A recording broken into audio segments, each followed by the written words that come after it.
mga ka-LE, ang isa pang sikat na biblical story na pinaniniwala ang record ng isang malakas na lindol ay ang kwento kung saan bumagsak ang mga pader ng syudad ng Jericho.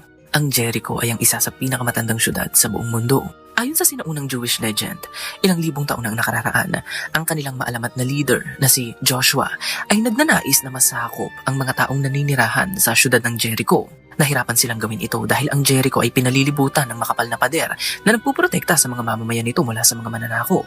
Dahil di mapasok nila Joshua ang syudad, inutusan niya ang kanyang mga kawal na ihipan ang kanilang mga trompeta na gawa sa sungay ng tupa at inutusan din niya ang mga ito na sumigaw ng napakalakas. Ayon sa kwento mga ka-LE, dahil sa lakas ng ingay na kanilang nalikha, ang pader ng Jericho ay nayanig at nagiba.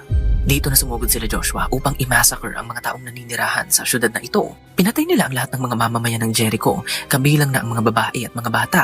Pinaslang din nila ang mga baka, tupa at donkey dahil ito ang utos ng kanilang Diyos. Pinag-utos din ng kanilang Diyos na sunugin ang lahat ng bagay sa syudad, maliban na lang sa mga ginto at pilak na kanilang makikita. Ngayon mga ka-LE, base sa mga bagong tuklas ng mga archaeologist, lumalabas na ang sinaunang syudad ng Jericho ay matatagpuan sa hilagang pangpang ng Dead Sea. At mga ka-LE, alam nyo ba na ang lugar na ito ay isa ring earthquake-prone area? At hanggang ngayon, madalas pa rin nangyayari ang mga lindol sa lugar na ito. Ito ang rason mga ka-LE kung bakit maraming archaeologist ang nagsasabi na ang kwento ng pagbagsak ng mga pader ng Jericho ay isang kwento ng lindol na nangyari ilang libong taon na ang nakararaan.